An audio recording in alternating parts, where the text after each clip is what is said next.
We're out here at Las Vegas Motor Speedway. My first time at this track. Let's see how the GR86 handles. This was my fastest lap of the day. This was day one, my first day. Second day was too hot, couldn't get the same lap times. We hit a 2:03 on this lap.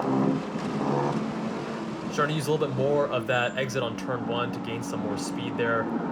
Something I wasn't doing earlier on.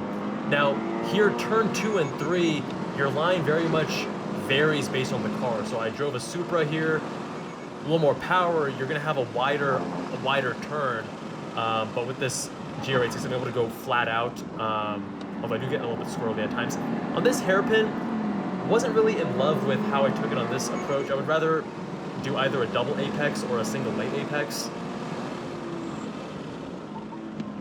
This turn is deceptive because you can really go all the way out, use a ton of the exit room, which I'm trying to do there.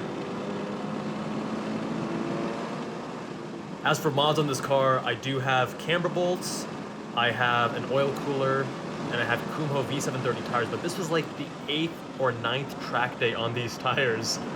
So they're pretty tired. They aren't that high of grip. Here I'm only taking these two corners in one single motion, just like that. Using a lot of that berm. I remember doing that on 2 laps and saying, okay, I'm not doing this anymore because it might be faster, but it's probably not good for my suspension. Really using the whole track there. Now on this turn, I definitely could have carried more speed. I do a little bit of a lift off here, but could have carried more speed there for sure. I like this part of the track. There's just a lot going on. You're braking, you're turning, you're getting ready for the next one.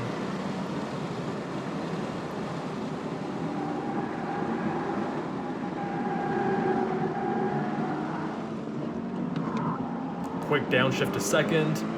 Trying to have a nice exit here because now we're on the main straight, so having a good exit is very, very important. And there we go.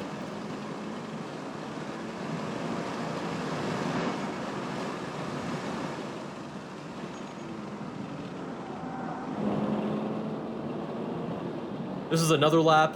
Overall, this car on this track, this isn't the most exciting track I've ever been on. It's not the most complicated and nuanced, but this car on this track, it felt appropriate. It felt like it fit very well. It wasn't an underpowered car. It wasn't an overpowered car. This was a good time all around. This was actually with Speed Ventures. Been with them a few times now. Done some coaching here and there with some students. And this event, I had a great time with the organizers. Got to know them a little bit and their philosophy of how they run these track days. Great time. Great time. Trying to do a little bit of a double apex on this lap. This lap did end up being slower. Lose focus for a second. Bad things can happen. I guess I actually lost focus there more so than an intentional double apex. My mind must have wandered briefly.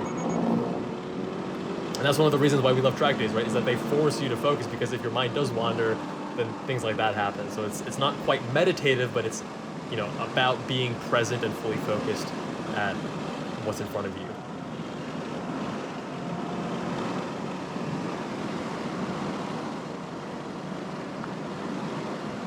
If you guys will notice, I no longer put my phone on that magnetic mount because after a few aggressive turns, I have been able to dislodge it. The MagSafe is not sticky enough.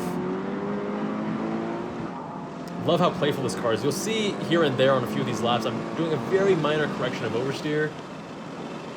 This car with a little bit of negative camber with the stock GR86 suspension is quite a joy to drive.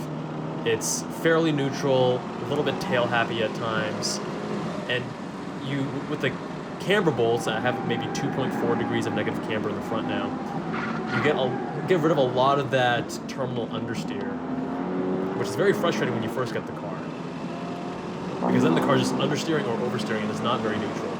But that negative camber does help bring it closer to neutral. Could get a little bit more negative camber, especially with these stickier tires, but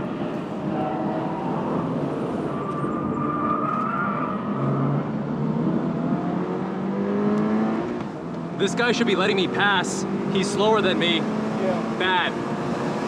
Bad.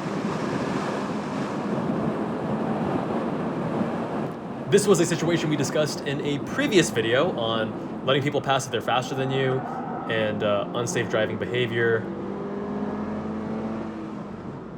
I did not act perfectly either. This was a learning opportunity for both the driver in the red car as well as for me. Essentially, he was in the wrong, but then I, rather than just going to the hot pits and just giving him space and being like, hey, whatever, like, I'll be the bigger man here, I pressured him, which then caused him to do that and almost get run off the track.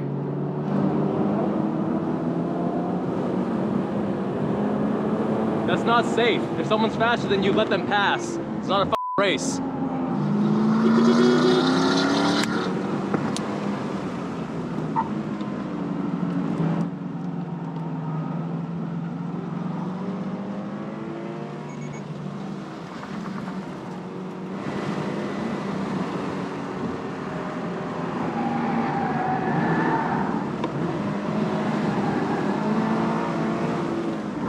Experimenting with the limits of the car at those last few turns. Those turns are a bit tricky, so just trying a few different approaches. That definitely wasn't the fastest way around those turns.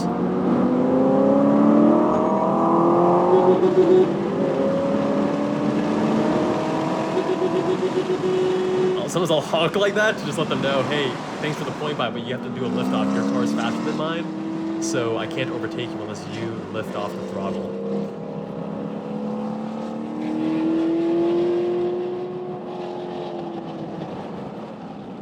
This was a very eventful track day, as you'll see.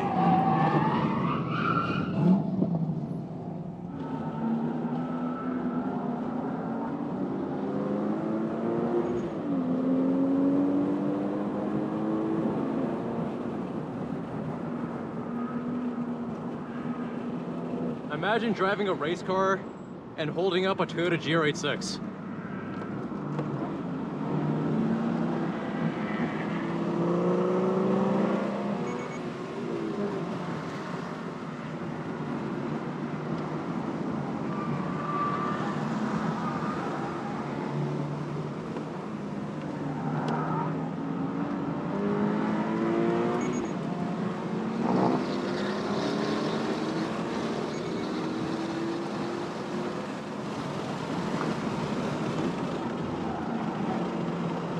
Now here I'm approaching this E36 BMW. I'm getting ready to overtake him on the main straight because on these, this left-hander followed by the tight right, just not that easy to overtake. I'm giving the signal to the guy, the S2000 behind me, letting him know, hey, I see you, man.